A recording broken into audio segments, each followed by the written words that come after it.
Muy buenos días tengan los presentes. Es un honor para mí continuar lo que es la Semana de la Física, en lo que tenemos este marco esta semana. Antes de dar inicio a lo que va a ser esta ponencia por parte del expositor Carlos Motiño, se me ha hecho una notificación de una noticia con respecto a lo que es uno de los catedráticos de la Facultad de Física, por lo cual voy a pedir o voy a dar lo que es un minuto de silencio, dado que acaba de fallecer, se me hizo la notificación del fallecimiento del padre de Ramón Obed Escalón, el cual es físico, docente de la Facultad de Física de la UNAM. Sé que hay muchos compañeros de él aquí de trabajo presente y algunos han sido hasta su catedrático, entonces voy a brindar lo que es un minuto de silencio.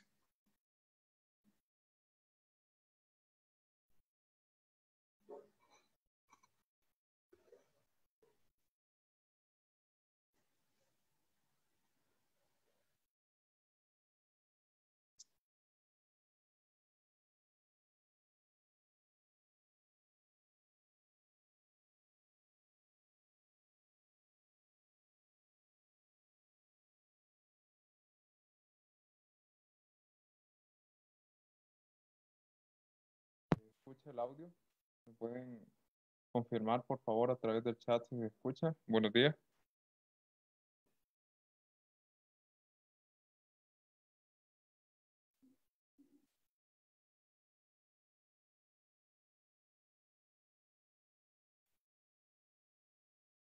Muy buenos días, tengan todos los presentes.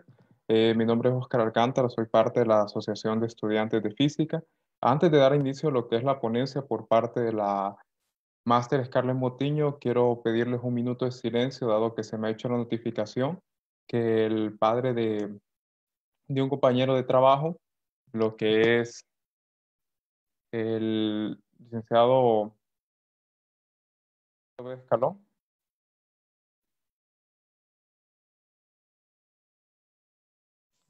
¿Se escucha el audio o no? ¿Me pueden confirmar, por favor? Sí, se escucha. Ok, entonces lo que les quería comunicar es que se va a brindar un minuto de silencio dado el fallecimiento del papá de un compañero de trabajo de la facultad, el cual es el licenciado Ramón Obed Escalón.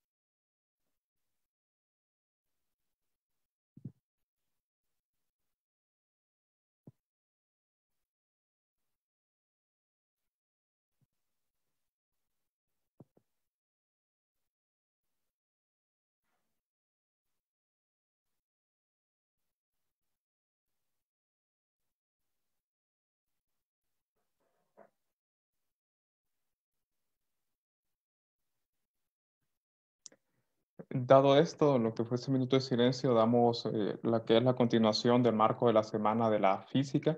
En este caso, para mí es un honor poderles presentar a lo que es la máster Scarlett Motiño, la cual es física hondureña originaria de Tegucigalpa, egresada de la licenciatura en Física de la Universidad Nacional Autónoma de Honduras, la cual durante sus instancias en lo que fue la facultad colaboró en proyectos de investigación con el Instituto Hondureño de Ciencias de la Tierra. También se desempeñó como instructora de laboratorio de física y como parte de la directiva de estudiantes de física.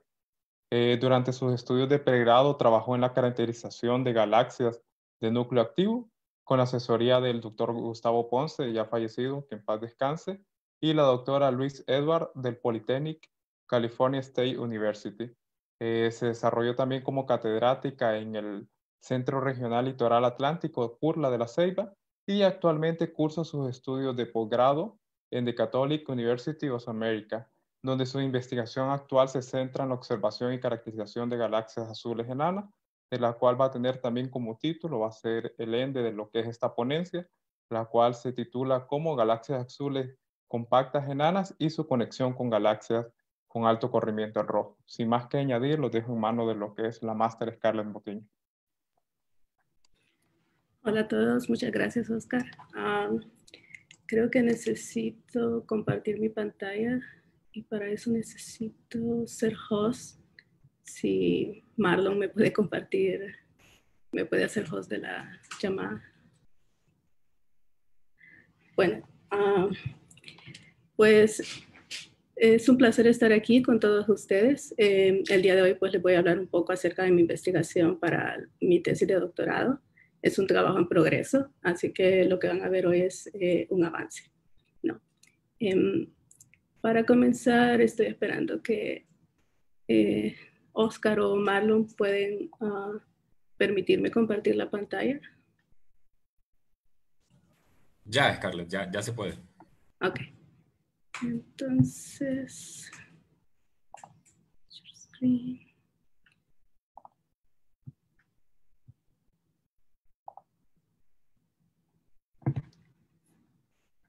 Ok, creo que ahora sí. Bien, entonces, como les mencionaba, mi investigación se basa en la caracterización de galaxias enanas compactas azules, o por su nombre en inglés, Blue Compact Dwarf Galaxies. A lo largo de la presentación, tal vez me voy a referir a ellas como BCDGs, solo para que tengamos el acrónimo en mente. Y pues, en resumen, para hablar un poquito de mí, para los que no me conocen, pues como mencionó Oscar, soy egresada de la UNA y trabajé algunos años también en el CURLA como profesora de física. Actualmente estoy desarrollando mi investigación de doctorado en lo que es la Universidad Católica de América en Washington, D.C. Y soy parte de la organización ALPHA-CEN, que es una organización para astrónomos de la región centroamericana y el Caribe, que se dedican a la investigación. Mi investigación se desarrolla con el asesoramiento del doctor Tommy Wickline y el profesor Rafael Ofracio.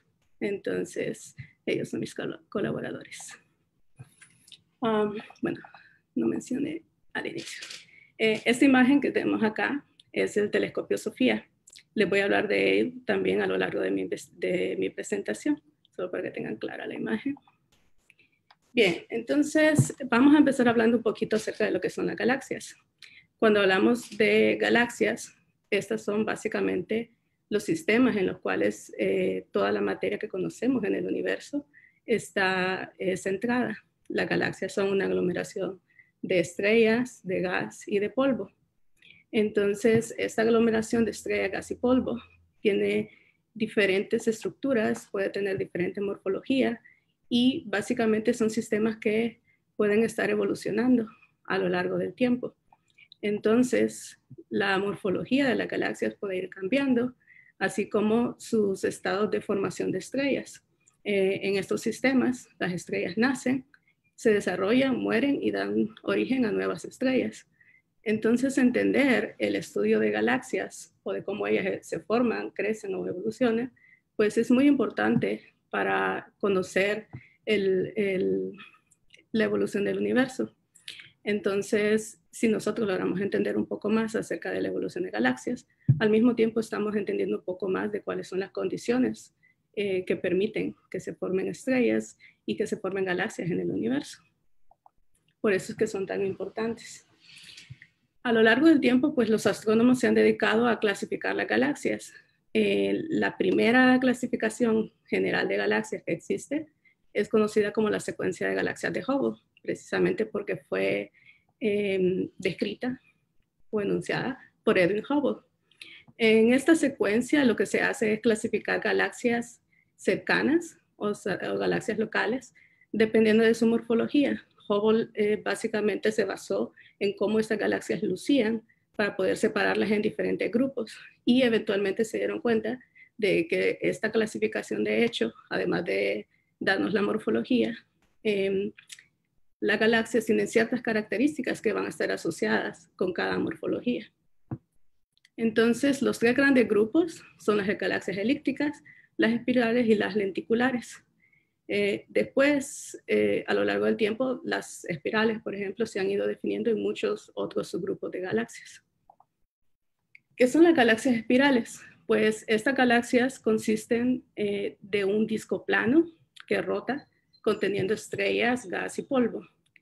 tiene una concentración o aglomeración de estrellas en el núcleo y luego tiene estos brazos espirales que salen del centro y nos indican la dirección de rotación. Estos brazos espirales, además, son áreas de formación estelar. Cuando vemos estas regiones muy luminosas, son regiones en las cuales tenemos estrellas muy jóvenes, estrellas muy luminosas, como estrellas de tipo O y B.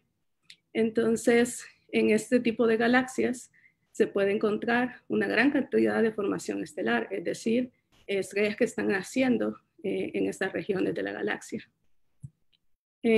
Otra de las características o por qué es importante las galaxias en espirales es que nuestra galaxia es una galaxia en espiral, que es la Vía Láctea. Entonces, hay muchas personas que se dedican precisamente al estudio de galaxias espirales, precisamente por eso. Luego, tenemos las galaxias elípticas.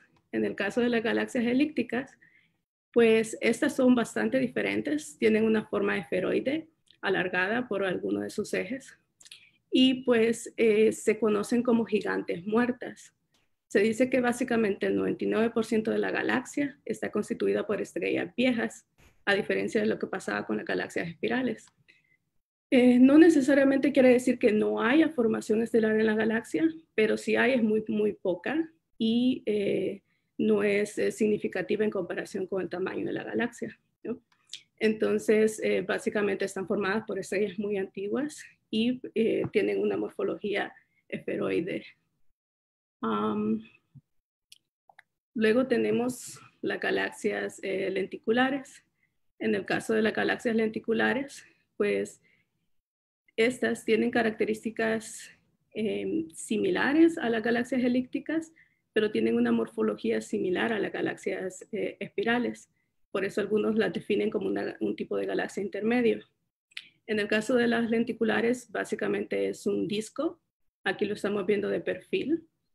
Este disco no tiene brazos espirales, es decir, no presenta las estructuras de formación estelar que tenían las galaxias espirales. Y están constituidas principalmente por estrellas viejas y hay muy pocas zonas de formación estelar o muy, muy pequeñas.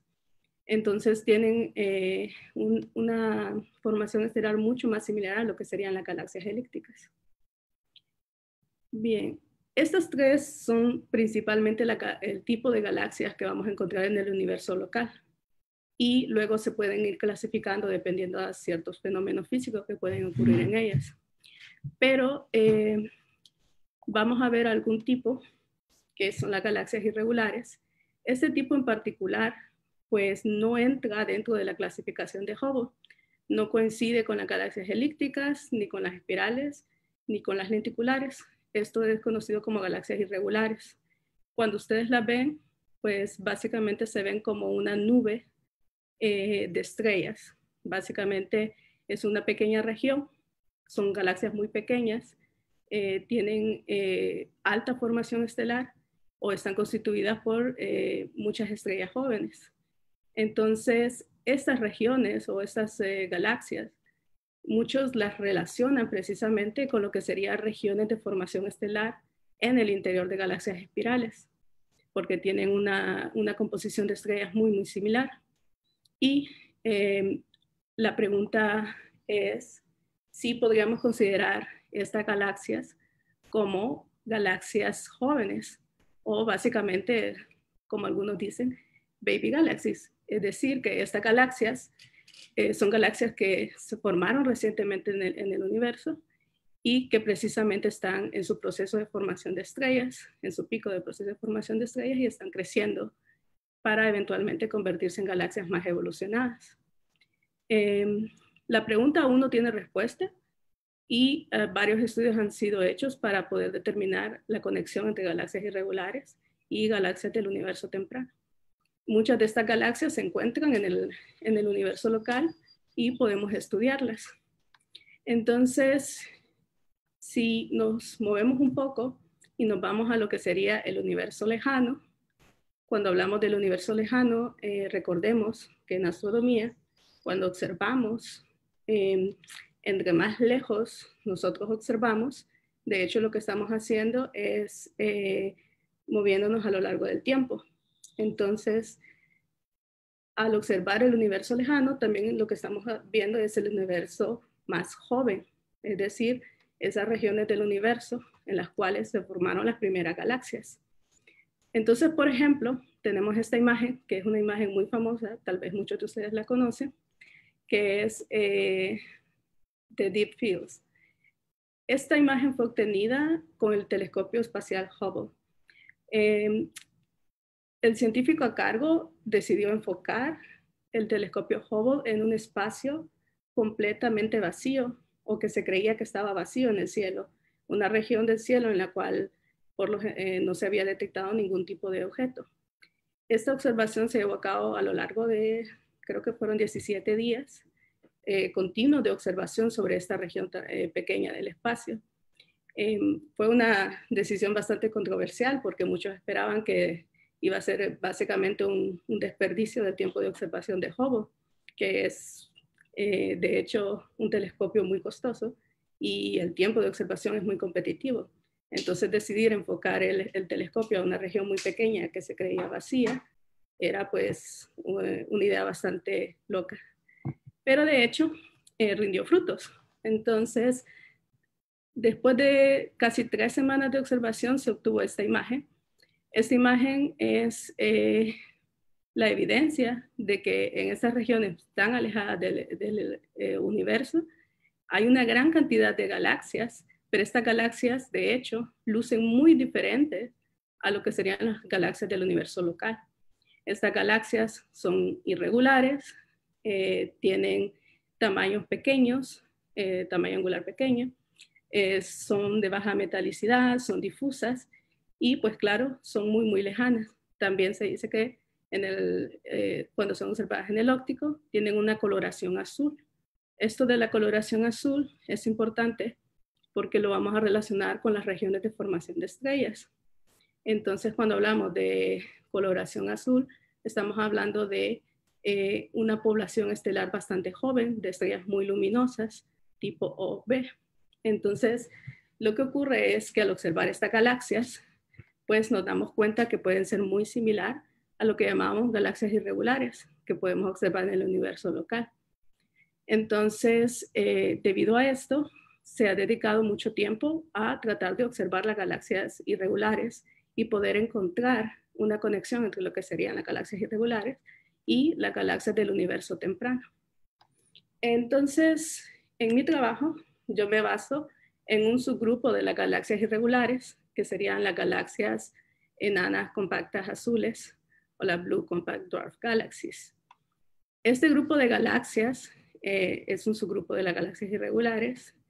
Vamos a decir que son galaxias locales porque las podemos encontrar a distancias relativamente cercanas y pues se caracterizan precisamente por ser pequeñas, muy compactas, como mencionábamos anteriormente, tenían una coloración azul en el óptico y pues en general decimos su morfología no encaja dentro de lo que es la secuencia de Hubble. Entonces, estas galaxias pues nos dan una semejanza con lo que serían las galaxias del universo temprano. Entonces, la pregunta que necesitamos contestar es si estas galaxias son buenas análogas a lo que serían las galaxias del universo a alto redshift. Las características que mencionamos están todas acá, las BCDGs o las galaxias enanas. Tienen morfología irregular, pequeñas, alta formación estelar, pero tienen una ventaja y es que cuando las observamos, son observables, sus características principales pueden ser observadas en lo que es el ultravioleta, el óptico y el infrarrojo. En cambio, lo que son las galaxias del universo lejano o lo que sería a alto redshift, pues a pesar de que tienen características muy similares, el problema es que debido al alto redshift que tienen, no las podemos observar en el UV y el ultravioleta, sino que las tenemos que observar en su emisión ha sido desplazada a lo que sería el infrarrojo y el radio. Entonces, sí consideramos la capacidad tecnológica que tienen los telescopios actuales es muy difícil y toma mucho tiempo de observación el poder detectar este tipo de galaxias, y aun cuando son detectadas no pueden ser estudiadas a detalle porque lo más que logramos obtener es una detección y ya. Entonces, para poder describir mejor las galaxias del universo lejano, lo que queremos hacer es caracterizar las galaxias locales y después simple y sencillamente establecer la conexión con las galaxias lejanas y así poder determinar las características que esperamos encontrar en estas galaxias lejanas. Y pues esta es mi muestra de galaxias. En mi caso estoy trabajando con un grupo de 10 galaxias. Estas galaxias fueron seleccionadas porque precisamente se hizo un fiteo inicial en el cual estas galaxias fueron comparadas con galaxias a redshift alrededor de 4 y pues son las que dieron un mejor ajuste a los datos. Entonces fueron seleccionadas de un grupo de 109 galaxias irregulares y básicamente redujimos este grupo de 109 a 10, que son las que daban mejor resultado. Podemos ver las características de estas galaxias. Por ejemplo, para mencionar las distancias, la más distante sería esta, Macarian 930. La más cercana, por ejemplo, es NGC 2537. Esta galaxia está a apenas 8.6 megaparsec de distancia y de hecho es conocida como, vendría siendo pata de oso. Bear paw es la patita de un oso porque asemeja a la figura de una pata de oso, pero aquí está invertida. Tal vez pueden verla. Bien, entonces este conjunto de galaxias, como las vemos, todas ellas tienen una coloración azul bastante fuerte. Decimos que son galaxias cercanas, así que esperamos pueden ser detectadas y observadas y descritas con buena calidad. Y pues mi estudio se basa en la descripción de estas 10 galaxias. Bien, entonces, ¿qué necesitamos para describir galaxias? En general, pues vamos a tener 3 fuentes de información. Esas pueden ser las líneas de emisión, que es la descripción del gas en el interior de las galaxias. Luego podemos tener la emisión estelar, que es la emisión que viene directamente de las estrellas, y la emisión de polvo, que es la radiación del polvo que está en el interior de las galaxias. Combinando toda esta información, se puede generar una caracterización general de cualquier galaxia y en este caso de las BCDGs.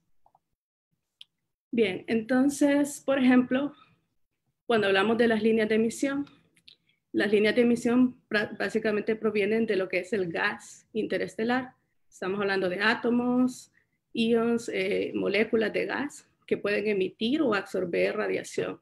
Esta emisión o absorción ocurre cuando hay transiciones en los diferentes niveles energéticos. Entonces, por ejemplo, acá tenemos los niveles energéticos de lo que sería el oxígeno 3. Podemos ver radiaciones que se dan, por ejemplo, esta emisión es en el ultravioleta, estas creo que son en el óptico, y estas 2 rojas de acá son emisiones que se consideran prohibidas. Son transiciones prohibidas, estas 2 se dan en el infrarrojo. ¿Qué quiere decir que son prohibidas? Quiere decir que tienen una probabilidad muy, muy baja de ocurrir. ¿Por qué? Porque se necesita una densidad crítica y un potencial de ionización en el gas bastante alto para que estas transiciones ocurran. Entonces, por ejemplo, en mi caso en particular, yo estoy enfocada en 2 transiciones, que son las que, o 2 emisiones que son las que he estado observando, que serían carbono 2 y oxígeno 3. Entonces, necesitamos una densidad crítica y un potencial de ionización específico para que estas transiciones ocurran. Y estas condiciones no son muy fáciles de obtener. Estos son potenciales de ionización muy altos que se cree que solo son generados por estrellas o solo pueden ser generados por estrellas muy luminosas. Entonces, claro, si nosotros logramos observar estas transiciones, quiere decir que en esa región tenemos estrellas muy luminosas que están generando un campo de radiación suficientemente fuerte como para tener estos potenciales de ionización. Entonces, por eso precisamente son muy buenos indicadores para caracterizar galaxias y para caracterizar el gas en las galaxias. Y, por ejemplo, tenemos esta galaxia acá. Esta galaxia es una de las galaxias más tempranas detectadas o más jóvenes y se detectó oxígeno en esta galaxia. Esta galaxia tiene un redshift de 9.1. Entonces, es un redshift increíblemente alto. Y para caracterizar el gas. Disculpe. ¿Fue una pregunta? No sé. Ok, entonces, por ejemplo, en esta galaxia se detectó oxígeno 3 y es una galaxia a alto redshift. Solo la estoy colocando acá como comparación porque lo que queremos detectar o la conexión que queremos establecer es que para galaxias de alto redshift, de hecho, se pueden hacer detecciones de oxígeno 3. Entonces, esa es una detección con ALMA, telescopio, y pues precisamente por eso nos estamos enfocando en buscar estas dos líneas de emisión. Luego tenemos la emisión estelar. Como les mencionaba, la emisión estelar básicamente es la radiación de las estrellas. Es la luz que nos llega directamente de las estrellas. La luz de las estrellas puede ser caracterizada como una radiación de cuerpo negro. Una radiación de cuerpo negro nos va a decir la temperatura a la cual ese cuerpo que está emitiendo está. Y esa temperatura va a depender o va a estar centrada en un pico de emisión que nos va a decir a qué longitud de onda ese objeto está emitiendo. Entonces, por ejemplo, podemos hablar de estrellas muy luminosas que tengan una temperatura de 15.000 Kelvin. Vamos a ver que su pico de emisión está en el ultravioleta, que es esta región de acá. Luego, si tenemos estrellas emitiendo en el óptico, por ejemplo, tenemos el Sol que emite en el óptico y su pico de emisión es precisamente centrado en lo que es el óptico y tiene una temperatura de alrededor de 5.800 Kelvin. Luego podemos tener estrellas más frías, que serían estrellas emitiendo en lo que sería la parte del infrarrojo del espectro.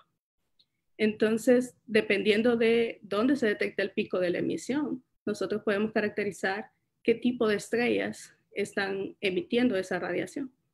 Por eso es una forma muy interesante de caracterizarlas. Luego tenemos lo que es el polvo.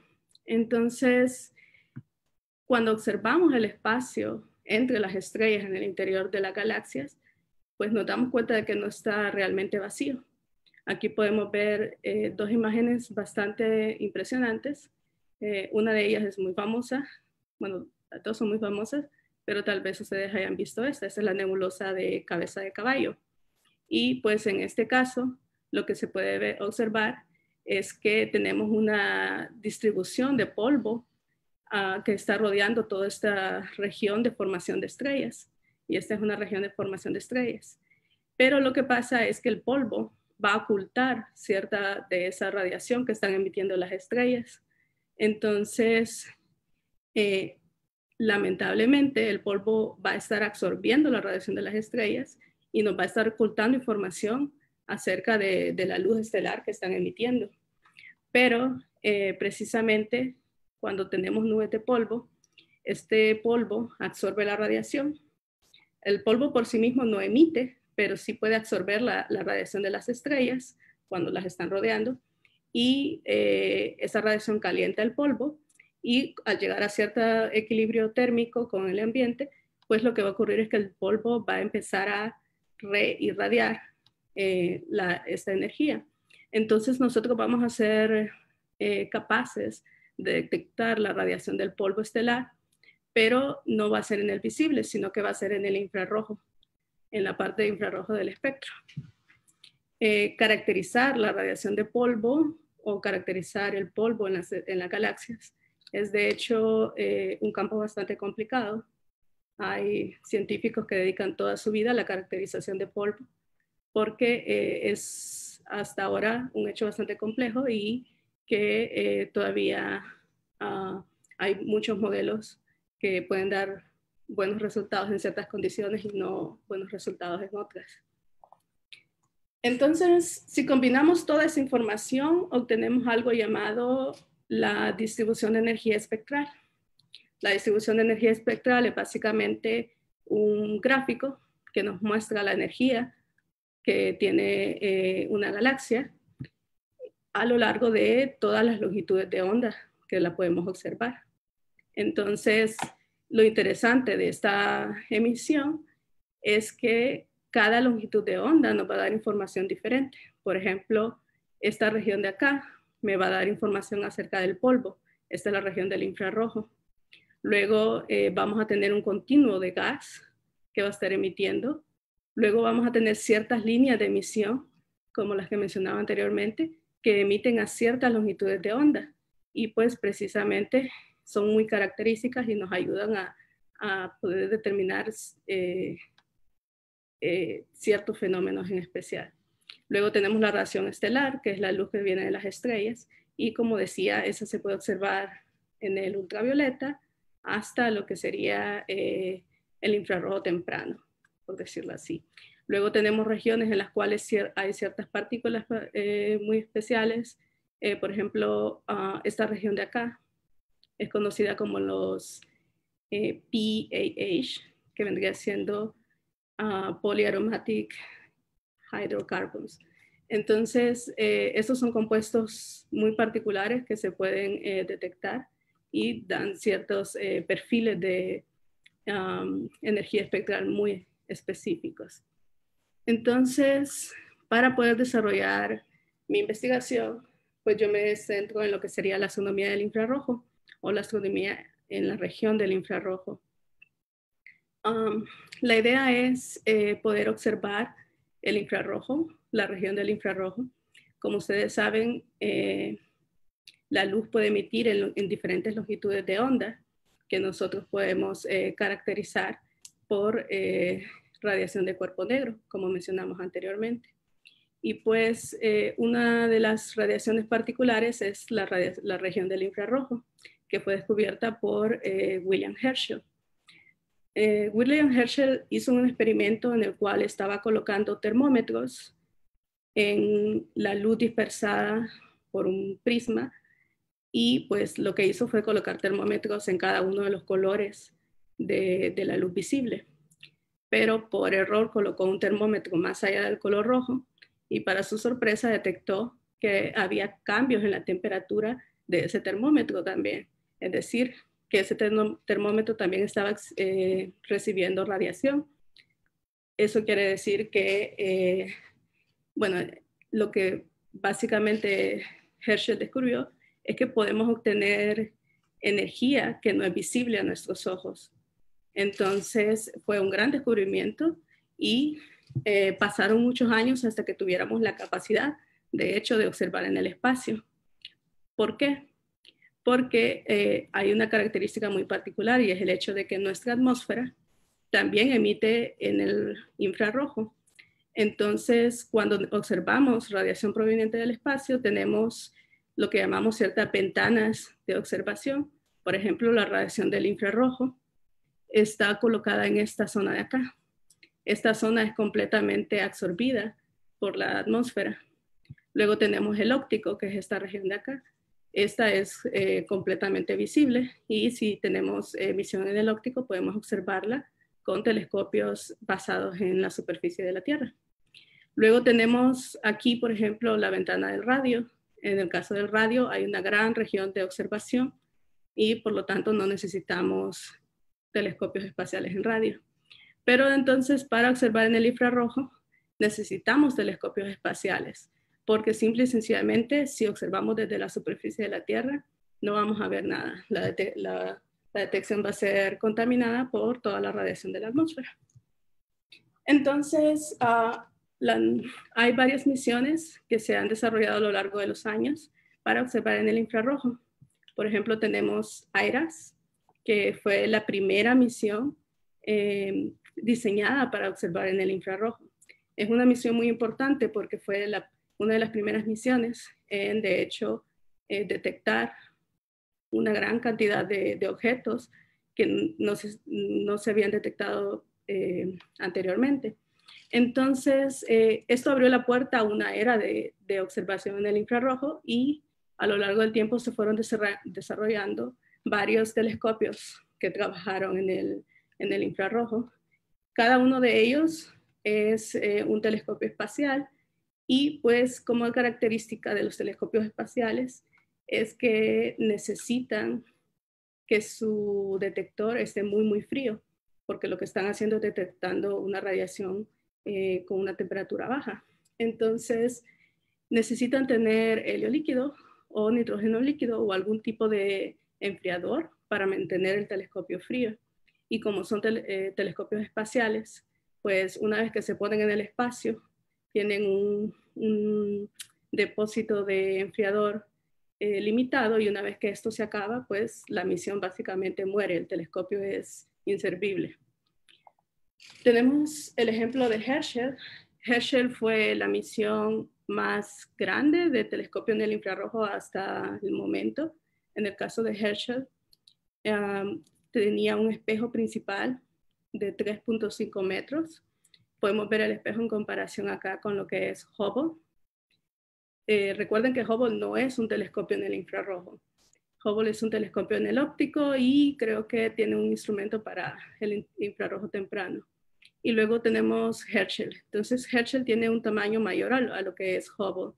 Y luego tenemos James Webb, que no está en operación actualmente, es un telescopio que está en proyecto de ser lanzado y va a ser un telescopio espacial. Entonces Herschel tenía ciertas capacidades que pues en su momento ningún otro telescopio tenía y creo que aún hasta el día de hoy no tiene un competidor. Luego Herschel contaba con 3 instrumentos, PAX, SPIRE y HiFi. No voy a ir en detalles porque ya se me está acabando el tiempo. Bueno, y luego tenemos lo que es SOFIA. Todos los telescopios que mencioné anteriormente tienen la misma característica y es que ya no están siendo usados. Es decir, ya son misiones muertas y no están tomando datos. Entonces, en la actualidad, el único telescopio que está tomando datos en el infrarrojo es básicamente de SOFIA Telescope. SOFIA significa Stratospheric Observatory for Infrared Astronomy y como su nombre lo dice es básicamente un observatorio completo. Está básicamente montado en lo que sería el interior de un Boeing 747. Entonces no es un telescopio espacial, pero es un telescopio que trabaja volando sobre lo que sería en la región de la estratosfera de nuestro planeta. Entonces, ¿qué es lo que hace? Básicamente, para evadir la radiación atmosférica, vuela a cierta altura y con ese objetivo lo que logra es obtener el mismo tipo de observaciones, tal vez no de la misma calidad, que podría tener un telescopio espacial. Pero al tener la ventaja de que después de cada noche de observación puede volver a Tierra, pues tiene la ventaja de que su vida de operación es mucho más larga. Se le puede dar mantenimiento a los instrumentos, se puede recargar el enfriador, el equipo técnico puede hacer reparaciones en general. Tiene un espejo de 2.7 metros, lo cual quiere decir que es un espejo más pequeño que lo que tenía Herschel. Y esto es porque si está en el interior de un avión, pues tenemos una limitación de peso y volumen. Entonces, SOFIA no puede ser tan grande como lo que era Herschel, por ejemplo, porque simple y sencillamente necesita caber en lo que sería el interior del avión, ¿no? Y no ser tan pesado. Tiene un peso de 17 toneladas, entonces es bastante pesado. Como decía, SOFIA tiene la capacidad de volar sobre diferentes regiones, sobre la atmósfera, y pues tiene la ventaja de que cada noche de observación puede tener una trayectoria completamente diferente de observación. Entonces lo que vemos acá, por ejemplo, las líneas en verdes son las trayectorias que Sofía voló en el año 2017. Y tiene dos bases, una está en California y otra está en Nueva Zelanda. Entonces puede volar desde la base en California para hacer observaciones en la región norte del hemisferio y desde Nueva Zelanda para observar en la parte sur del hemisferio terrestre, ¿no? La otra ventaja es pues la altitud a la que logra volar. Puede alcanzar altitudes entre 37.000 a 45.000 pies de alturas, que sería más o menos 13.7 kilómetros. Entonces puede volar un poquito más alto que un avión comercial, y un avión comercial por lo general es 11.000 metros, creo. Y con esto lo que logra es volar por encima del 99% del vapor de agua que hay en la atmósfera y pues obtener una cantidad de imágenes mucho más limpias, ¿no? Por ejemplo, aquí hay una comparación entre lo que sería el Mauna Kea y Sofía. Mauna Kea es un observatorio en Hawái que opera a más o menos 4.000 metros de altura, creo. Y pues Sofía, que opera a 13.7 kilómetros. Entonces, cuando observamos la región del infrarrojo, que es esta región de acá, alrededor de los 100 nanómetros, micrómetros, podemos ver que Sofía tiene una mejor transmisión y puede observar en toda esta región. Entonces, todas estas características hacen que Sofía sea la herramienta idónea para observar en el infrarrojo. Estos son los instrumentos de observación de Sofía. Por ejemplo, yo estoy trabajando solamente con 2 de ellos, pero Sofía tiene 6 y todavía hay otro en desarrollo. HOSI Plus, que es básicamente un fotómetro, y FIFI LS, que es básicamente un espectrómetro. Entonces, estos cubren una región en el infrarrojo que nos permite hacer observaciones a diferentes regiones en específico. En mi caso, pues logré observar 6 de nuestras galaxias con Sofía, solamente 6 hasta ahora porque la cantidad de tiempo necesaria para las galaxias más pequeñas, pues es mucho más alta. Entonces, hemos logrado observar hasta ahora solamente 6 de ellas. Estas son el mapa de trayectorias que seguimos en el vuelo. Y estos son algunos de los ejemplos de nuestras observaciones con Sofía. Entonces, si recuerdan esta galaxia, se las mencioné al inicio. Esta es NGC 2537, que es básicamente la que les mencionaba, que tiene la forma de una pata de oso. Tal vez aquí se distingue mejor. Una pata de oso invertida. Entonces, la primera imagen es una imagen del óptico. Y luego los contornos azules que vemos en la siguiente corresponden a esta primera imagen. Y luego podemos ver las observaciones con HOSI Plus, que es el fotómetro de Sofía. En este caso, cuando observamos a los 55 micrómetros, la galaxia básicamente desaparece. Toda esta región no tiene ningún tipo de emisión. Y luego tenemos una pequeña región en este cúmulo, que corresponde a esta región de acá, que está emitiendo. Entonces, ¿qué es lo que pasa aquí? ¿Por qué la galaxia desaparece? Es una galaxia que tiene un tamaño angular que es cubierto por el telescopio y aún así no podemos observarla. Y la respuesta es básicamente polvo. Tenemos polvo que está ocultando la luz estelar y solo las regiones en las cuales el polvo está emitiendo es lo que nosotros vamos a poder observar. Entonces, ¿qué es lo que pasa? Aquí podemos decir que hay una cantidad de estrellas que está calentando esta región de polvo y está emitiendo en esta longitud de onda. Luego, si vamos a la siguiente imagen, a los 89 micrómetros, la región crece. Y cuando vamos a los 155 micrómetros, vemos que aparece una segunda nube de polvo en esta región.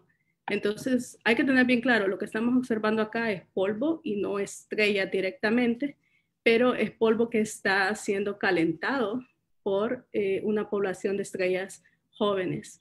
Entonces, al observar este polvo, podemos describir si hay estrellas jóvenes en esta galaxia y si son regiones de formación estelar. Entonces, por ejemplo, podríamos decir que esta región a la derecha es una región en la cual hay formación estelar activa bastante fuerte, y la región más pequeña a la izquierda es una región en la cual la formación estelar acaba de empezar y tenemos menor cantidad de estrellas generando radiación y calentando el polvo, ¿no? Luego, otro ejemplo similar, esta es NGC 1307, y aquí estamos comparando con imágenes de Spitzer en los primeros 4 filtros. De forma similar, pues vemos cómo la estructura de la galaxia, de hecho, cambia bastante a lo largo de todos los filtros o de todas las bandas. Entonces, es bastante curioso porque la región más oscura, de hecho, va cambiando levemente su posición. Y esta última imagen, vemos que la región oscura está más al norte de la galaxia, y de hecho va apareciendo una segunda región de polvo en la parte sur de la galaxia, que apenas aparece acá y luego no es detectada a los 55 micrómetros. Entonces, ¿cómo caracterizamos el polvo? Pues como mencionaba al inicio, hacemos radiación de cuerpo negro, usamos la función de Planck y agregamos un componente de normalización y un componente para describir la opacidad del medio.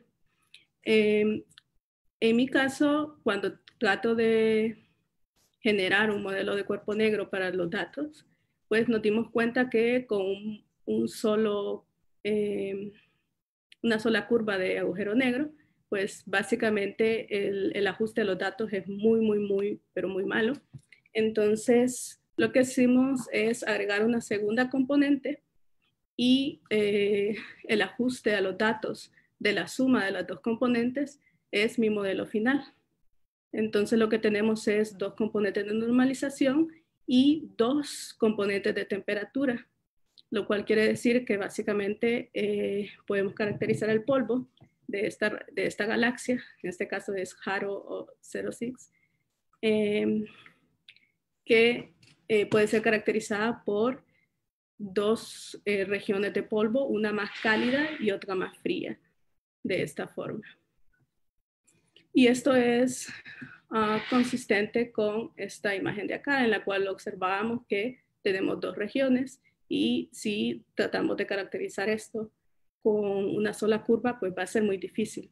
Y precisamente por eso es que tiene mucho más sentido utilizar 2 componentes.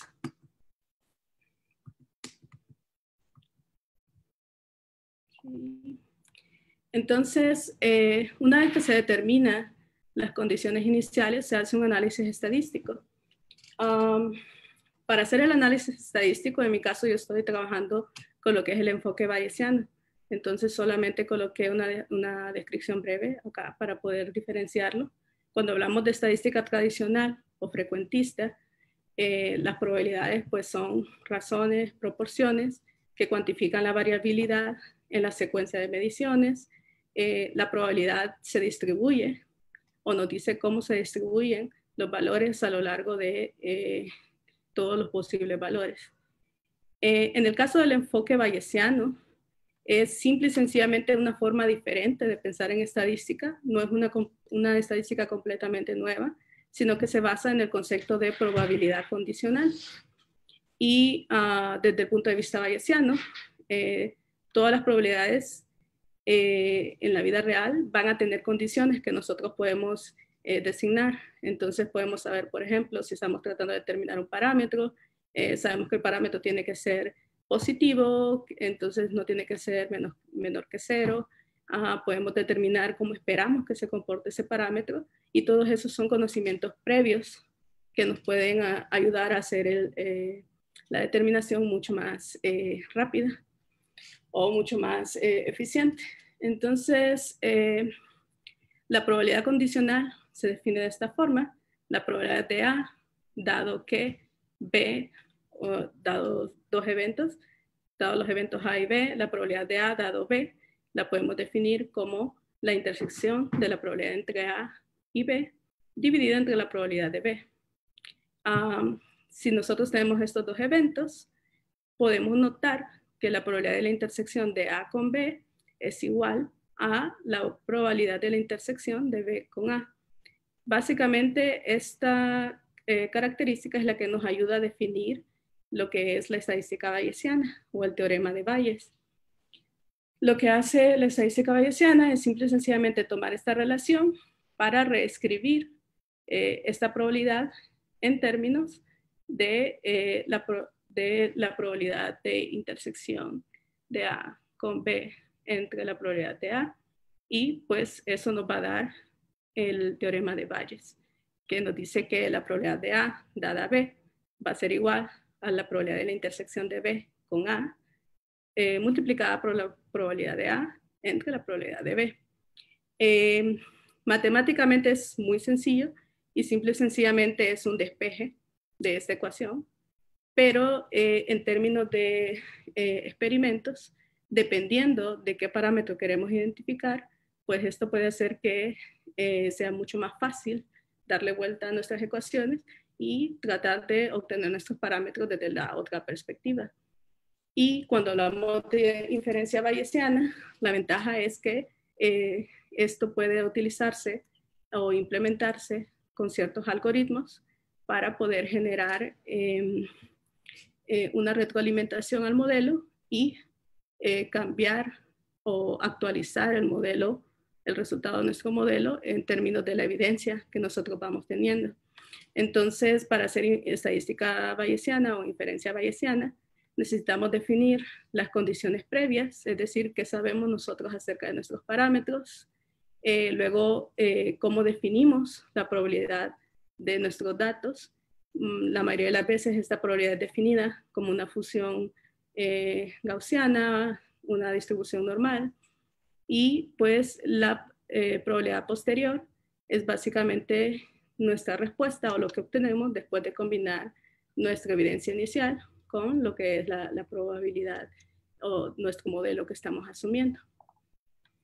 Entonces, en mi caso utilizo la estimación bayesiana para definir modelos de radiación de cuerpo negro. Lo que hacemos es simple y sencillamente definir una malla para los parámetros. Nuestros parámetros en el modelo son las dos temperaturas y las dos constantes de normalización. Entonces queremos definir todos los modelos posibles, por lo tanto hacemos una malla de 100 por 100 por 100 por 100. Básicamente un modelo de 4 dimensiones o una malla de 4 dimensiones que me da todos los valores posibles de mis parámetros y todas las combinaciones posibles de esos valores. Si tomamos eso en cuenta, básicamente lo que estamos haciendo es generar un total de 10 a la 8 modelos, es decir, cada una de esas combinaciones me está dando un modelo en particular y luego lo que hacemos es determinar el chi-square, que chi-square es el ajuste de los datos con cada modelo, y pues definimos el likelihood, que vendría siendo la probabilidad de ese conjunto de modelos o de cada uno de estos modelos. Bien, entonces al final lo que obtengo es un posterior que vendría siendo la probabilidad para cada uno de mis parámetros. Entonces lo que esto me da es, me dice, bueno, la probabilidad del valor para la constante de normalización, la probabilidad para, o la distribución de probabilidad para la temperatura 1, para la temperatura 2 y para la constante de normalización 2. En este caso, pues están muy bien definidas. En algunos casos eso no sucede. Y pues este análisis nos permite, por ejemplo, ver la correlación entre los diferentes parámetros. Podemos ver, por ejemplo, a medida que nosotros usamos una temperatura, la variación que va a tener la constante de normalización. Entonces, básicamente nos está diciendo acá que son inversamente proporcionales. A mayor temperatura nosotros utilizamos, pues el valor de la constante de normalización tiene que ser más pequeño. Y si la constante de normalización es más amplia, más grande, pues vamos a obtener menores valores de temperatura. Y en algunos casos, como este, tenemos un conjunto de parámetros que de hecho no están relacionados, que son básicamente independientes el uno del otro. Bien, entonces, esto que vemos acá es el modelo que obtengo para esta galaxia, en el cual los puntos son mis datos, que están acá en rojo y verde, hasta acá. Y luego tenemos el modelo generado, que sería estos dos cuerpos negros combinados, y me van a proporcionar lo que es la línea envolvente que está en negro. Entonces vemos como el ajuste de los datos a este modelo es bastante bueno. Y lo que aparece en la parte izquierda, de hecho, son datos de Spitzer que no están siendo utilizados en este modelo, están puestos acá solo por comparación. Y luego podemos obtener cantidades derivadas, como por ejemplo la luminosidad. La luminosidad de una galaxia es básicamente una integral sobre lo que es la emisión. Entonces, cuando hablamos de la luminosidad en el infrarrojo, básicamente estamos integrando estas curvas a lo largo de la región del infrarrojo. Entonces, podemos ver cómo gracias a la estadística bayesiana, pues podemos encontrar una definición bastante buena de lo que sería nuestro valor de luminosidad. Esto pues...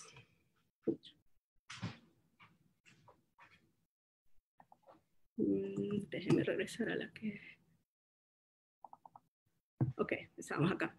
Entonces, claro, tenemos parámetros definidos como lo que serían la luminosidad y repetimos el proceso para cada una de las galaxias.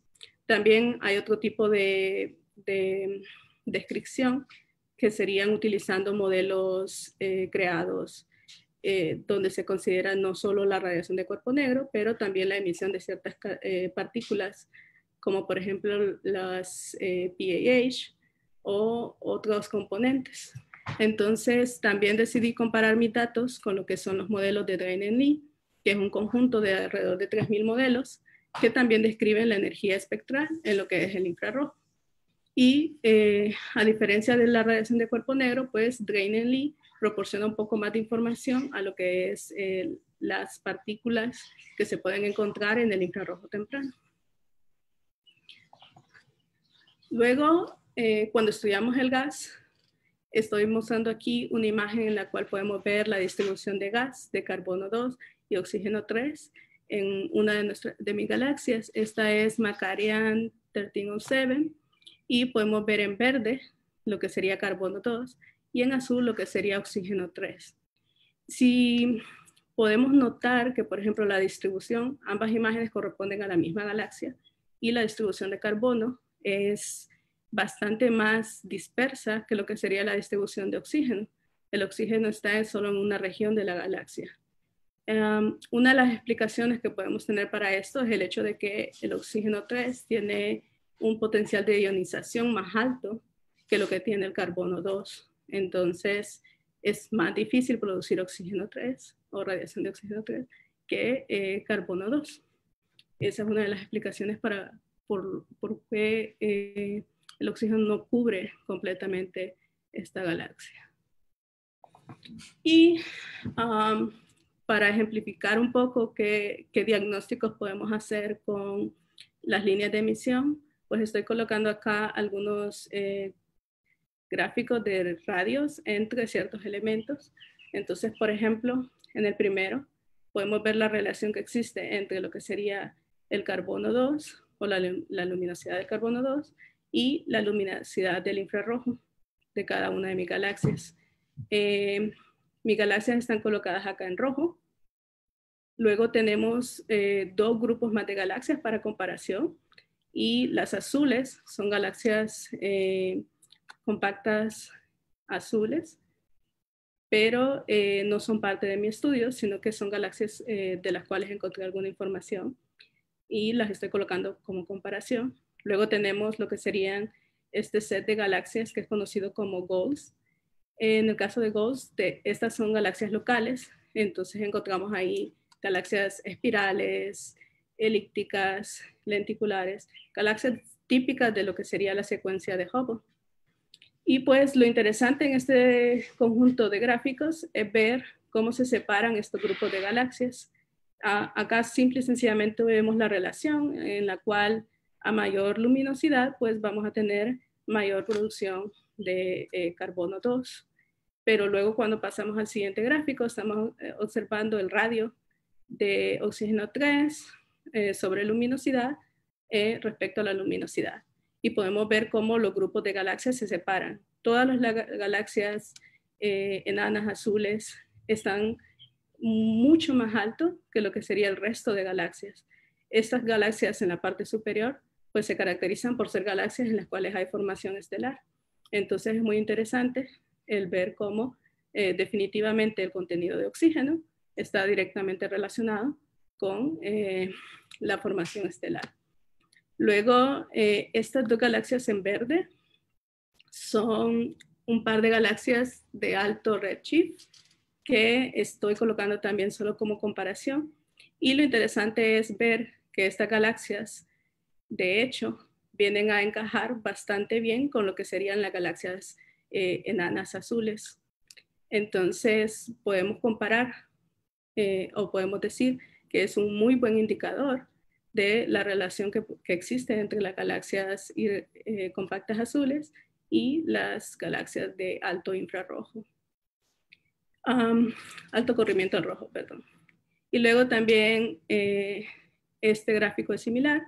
En este es el radio de oxígeno 3 sobre carbono 2 y versus la luminosidad en el infrarrojo. Y una vez más, las líneas punteadas demuestran los promedios y podemos ver que una vez más los promedios de los dos grupos son muy diferentes y separan completamente las galaxias enanas azules de lo que sería el grupo de las galaxias de la secuencia de Hubble. Bien, todo este trabajo está aún en proceso de culminación y pues solo quería mostrar lo que tengo hasta ahora. Entonces, aún tengo trabajo a futuro, como sería determinar el polvo de la masa de polvo en estas galaxias, determinar la formación estelar y la historia de formación estelar y ampliar la muestra de galaxias. También planeamos proponer observaciones con lo que sería ALMA para detectar gas molecular en estas galaxias y también hacer algún tipo de análisis con ello. Y como punto final, pues básicamente mencionar, establecer una conexión entre las galaxias locales y las galaxias del universo temprano nos va a permitir realizar estudios más detallados y entender mucho mejor los procesos físicos que se desarrollan en estas galaxias a alto redshift. Entonces, gracias por su atención. Y gracias a mi asesor y el telescopio Sofía, que me ha permitido desarrollar esta investigación. Y pues si tienen alguna pregunta, podemos discutirlas. Yo tengo una pregunta. Dígame. Sí, yo no soy del área de física, soy de matemáticas, pero me interesa bastante todas estas cosas. Una pregunta bastante creo que básica para ustedes. Yo quisiera saber qué hace que las estrellas, o al inicio se hablaba de cómo las galaxias seguían como convergían a un punto y qué hace que las estrellas se concentren necesariamente en el centro de una galaxia, que por decirle, esa es elíptica. ¿Qué hace que pase eso? A ver, creo que estamos hablando de de las primeras diapositivas. Estas, ¿no? Sí. ¿Qué hace que se concentren en el centro? Bueno, básicamente tiene galaxias distribuidas a lo largo tiene estrellas distribuidas a lo largo de toda la galaxia, pero este es un sistema que está rotando. Entonces, esta rotación lo que le va a permitir es que empiece a haber un fenómeno similar al que ocurre con el viento en la superficie de la Tierra, ¿no? Se generan fuerzas de Coriolis que hacen que se formen huracanes. Pues similar, podríamos decir, ocurre en una galaxia.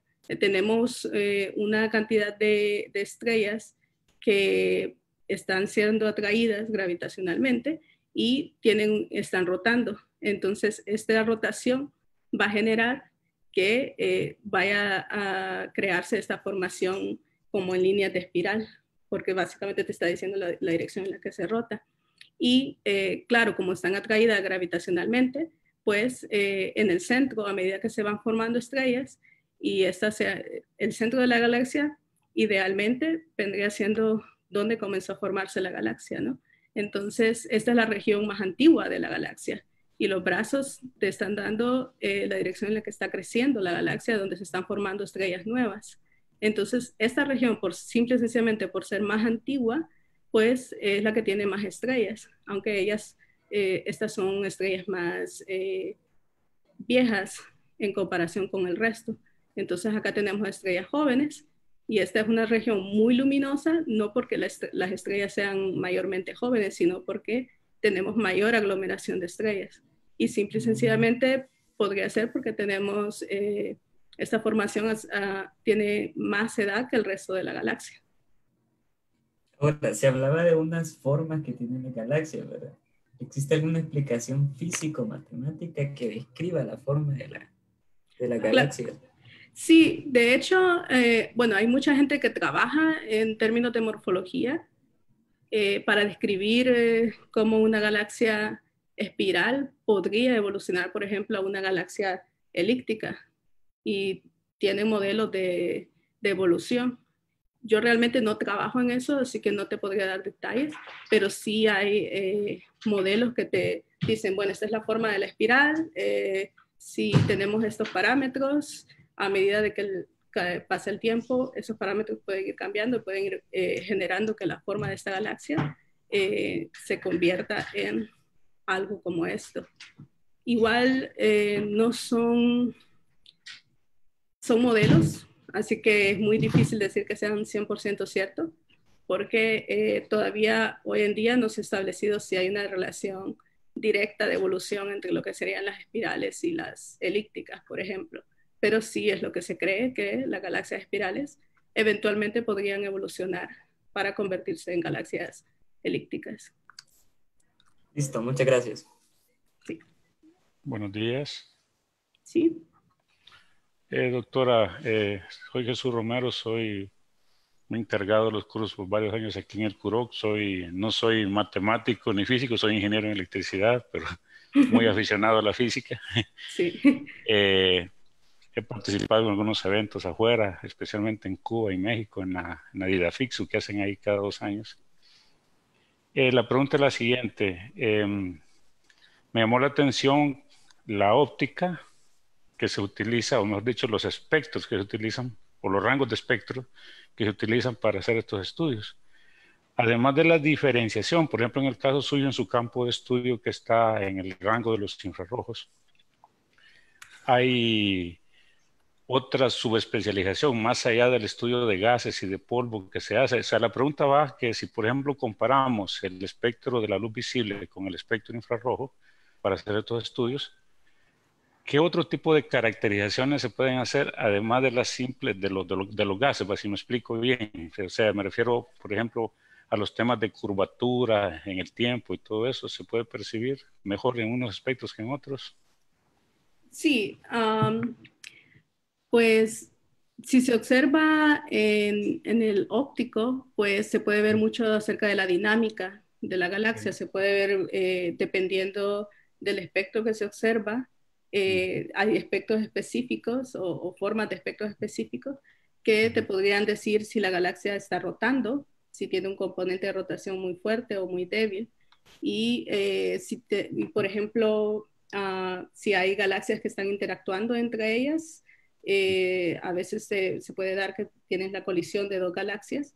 Cuando hay una interacción, pues eso va a generar un montón de dinámica y va a generar que haya, cada vez que hay dinámica, pues va a haber una generación, un movimiento del gas en medio de la galaxia que va a estar emitiendo. Entonces es como un estímulo para generar emisión. Y pues cuando se hacen observaciones, pues se pueden observar líneas específicas de gases y se puede determinar si estos están distribuidos a lo largo de la galaxia, si están en regiones específicas, si están rotando. Entonces, siempre al final lo que estamos observando son los tres mismos componentes, son la radiación estelar, la radiación de polvo y la radiación de gas. Y también se hace lo que es la detección de ondas gravitacionales, pero en el caso de las ondas gravitacionales ya no estamos hablando de radiación de luz, sino que una perturbación del espacio-tiempo. Entonces es una forma diferente de detección. Y en el caso de las ondas gravitacionales, lo que te dan es información acerca de explosiones de supernova, por ejemplo, que son la muerte de estrellas, o de colisiones de agujeros negros.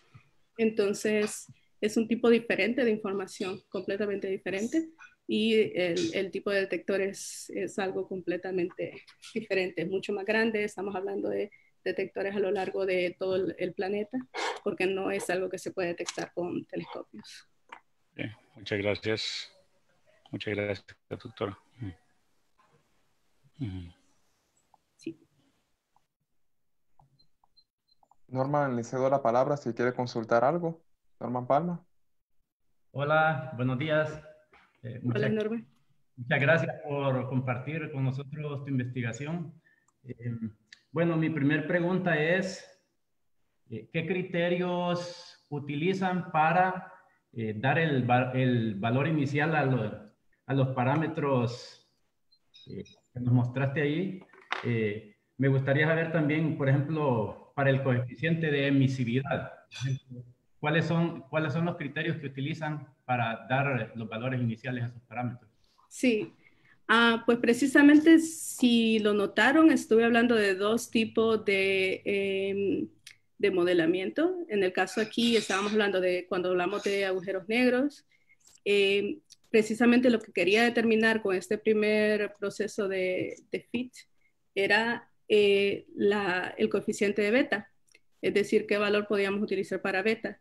En el caso de beta, lo que hice fue generar como un arreglo con valores de 1.4 hasta 2 y ir probando con cada valor para ver cuál de los modelos me generaba un mejor ajuste a los datos. Entonces, al final tomé 1.5, que fue el que me daba mejor ajuste a los datos con estos modelos iniciales.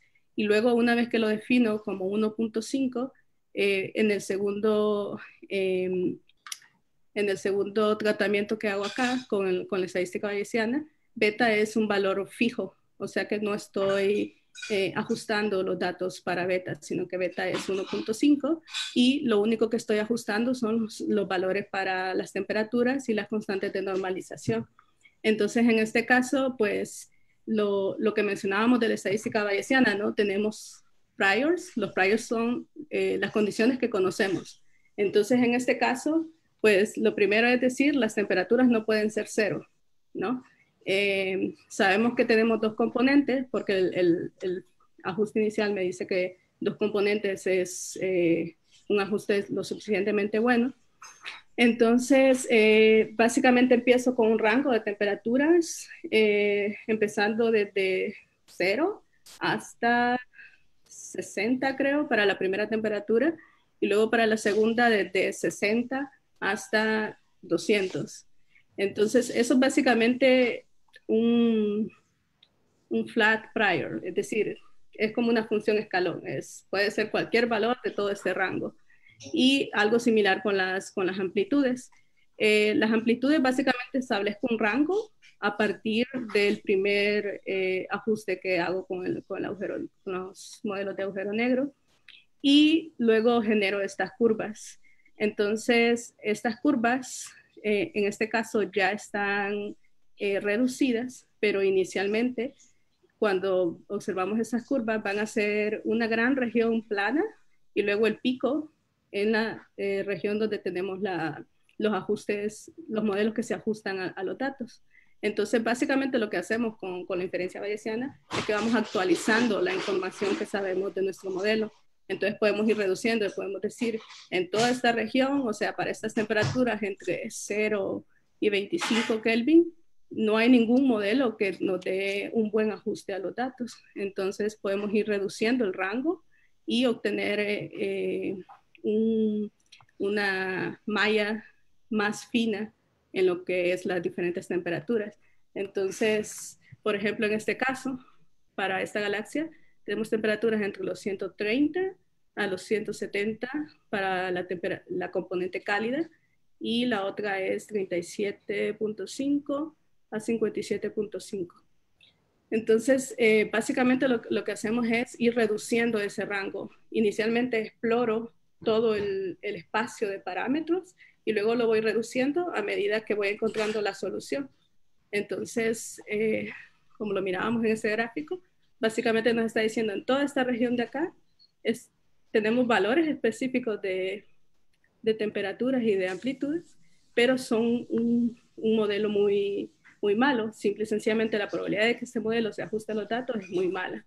Y las regiones en azul es donde está mi respuesta. Entonces, lo que voy haciendo es reduciendo la región hasta centrarme en esta región en azul, que es donde está mi respuesta correcta.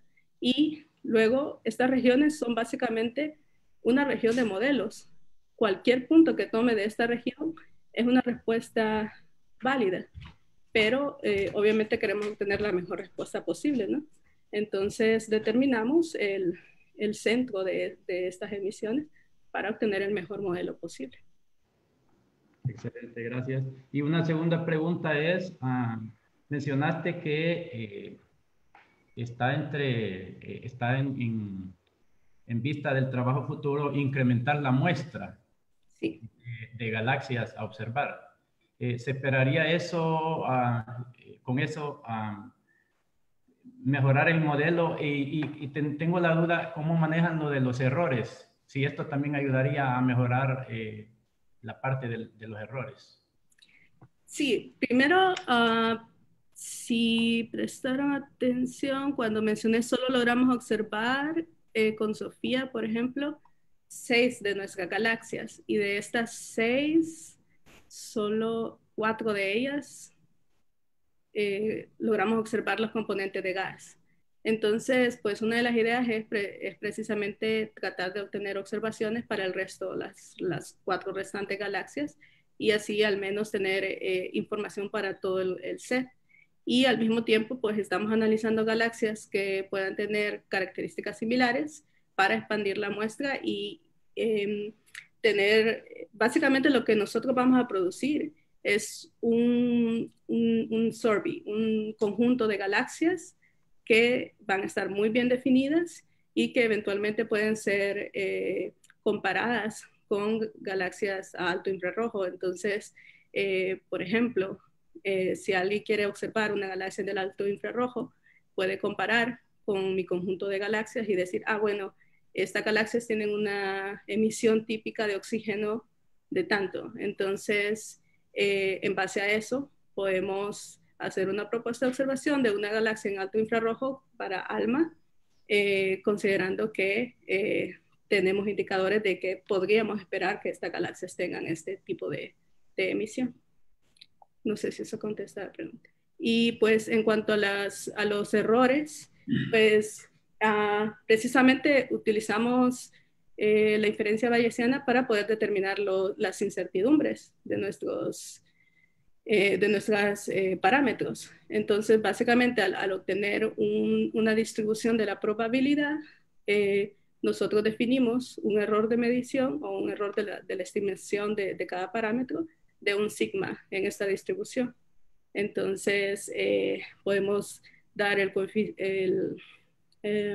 la región de confidencia. Se me va la palabra. Entonces, simple y sencillamente decimos, bueno, la respuesta está en esta región, este es mi valor central, esta es mi medición de luminosidad, y luego mis incertidumbres son esta región que aparece acá en rosado. Excelente, muchas gracias. Gracias. Le cedo la palabra al licenciado Marlon Interiano y esta va a ser la última participación del coloquio.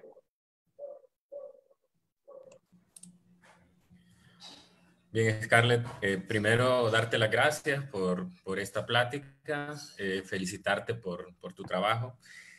Gracias por explicarnos algunas cosas fundamentales, ¿verdad? Para entender lo que estás haciendo. Bien, yo tengo un par de preguntas y es respecto a, bueno, en el caso de Sofía está montado sobre un avión, ¿no? Entonces, Sí. ¿cuál es la razón de hacerlo de esta manera? Pues digamos, ¿qué diferencias presenta sobre un telescopio que está en el espacio?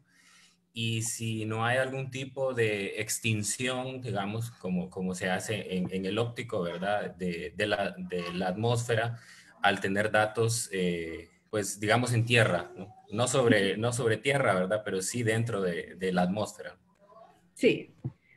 Bueno, precisamente Sofía es básicamente lo mejor de los dos mundos, ¿no? De tener un observatorio espacial y de tener un observatorio accesible desde la Tierra. Básicamente ese es el concepto de Sofía. Entonces tiene las ventajas de un telescopio espacial porque, como decíamos, vuela por encima del 99% del vapor de agua o de gases que hay en la atmósfera. Entonces quiere decir que está evadiendo, no completamente, pero sí está evadiendo casi el 99% de la radiación de la atmósfera. Entonces podemos obtener imágenes de muy, muy buena calidad y al mismo tiempo es un telescopio que no está inaccesible. Entonces vuela cada noche y luego regresa a la base, que ya sea en California o en Nueva Zelanda. Entonces, el hecho de que regresa a la base, pues permite que el telescopio sea enfriado, de que se le dé mantenimiento, se pueden intercambiar los instrumentos. Como mencionaba, tiene 6 instrumentos diferentes. Yo solo trabajé con el fotómetro y el espectrómetro, pero tiene instrumentos para hacer polirometría y otras cosas, que la verdad no sé, no tengo tanto detalle. Pero básicamente es eso, te permite cambiar el instrumento, el equipo que lo vuela, vuela con el telescopio, entonces están tomando las imágenes y hay un equipo completo que está haciendo el procesamiento de las imágenes para ver si las imágenes son buenas, si no son buenas. Y aparte, el hecho de que no es un telescopio espacial, sino que vuela sobre diferentes trayectorias, es que puede maniobrar, entonces puede elegir una trayectoria diferente cada noche. En cambio, en un telescopio espacial defines una trayectoria básica y eso es lo que va a hacer. Entonces, lo que hace un telescopio espacial es básicamente definir una región de observación y la va recorriendo a lo largo de semanas. En cambio, Sofía puede observar objetos en una dirección y luego digamos que hay un evento especial, por ejemplo, un tránsito de Marte con Júpiter, qué sé yo. Entonces, la noche siguiente Sofía puede cambiar completamente la trayectoria y estar observando algo en el lado opuesto del hemisferio terrestre.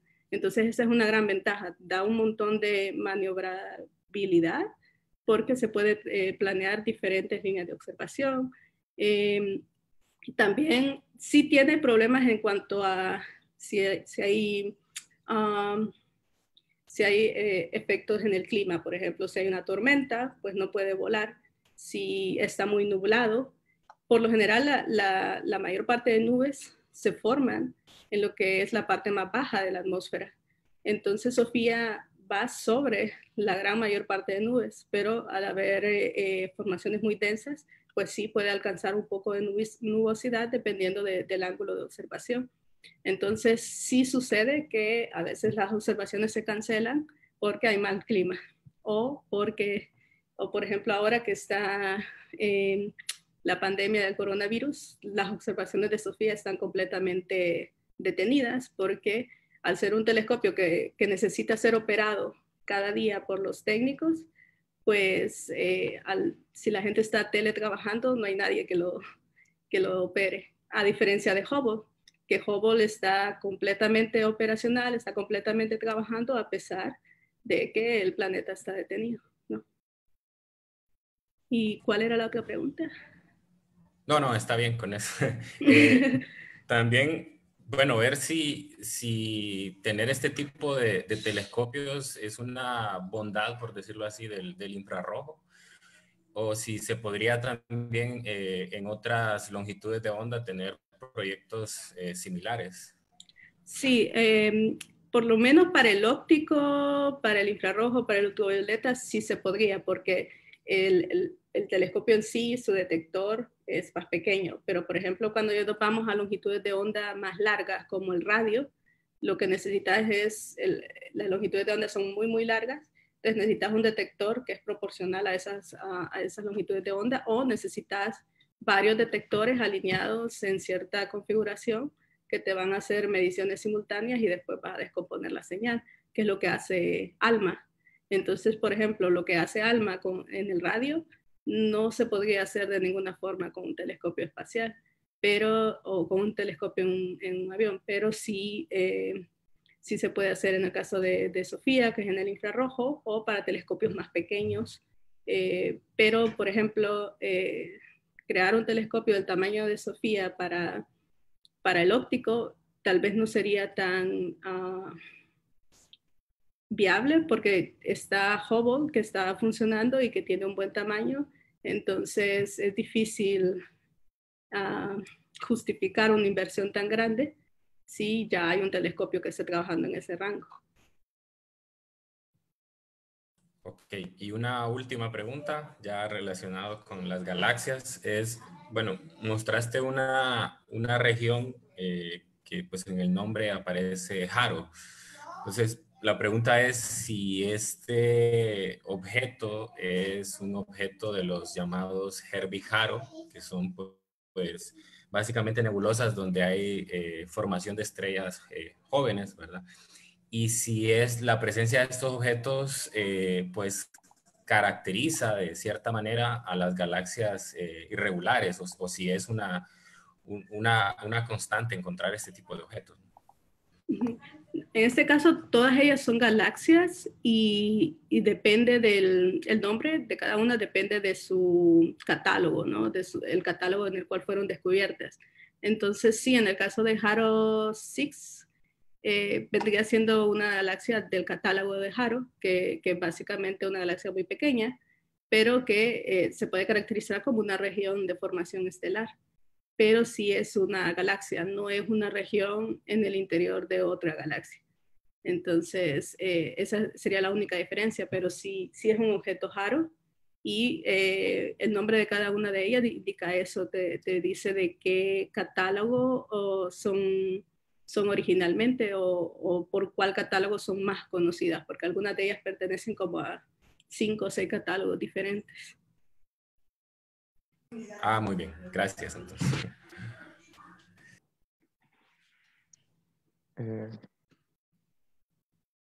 Agradecemos su cordial participación, Máster Scarlett. Esperamos poder seguir contando con usted en próximas colaboraciones y desearle éxito en lo que culmine su estudio de posgrado y poder ver si nos comparte ya cuando tenga finalizado su trabajo, darnos otra ponencia más ya con su trabajo finalizado. Sin más que añadir, le agradezco y esperamos otras colaboraciones. Muchas gracias a ustedes por invitarme y por su atención. Le agradecemos a usted por el tiempo que nos brindó y a los demás invitados se les estará invitando lo que son las demás actividades de la Semana de la Física. Tenemos un curso hoy a las 11 sobre relatividad general y tenemos otra ponencia hoy a las 4 de la tarde. Sin más que añadir, agradezco a todas las personas que estuvieron presentes y muchas gracias de nuevo, Máster Scarlett. Tenga un buen día. Un buen día a todos.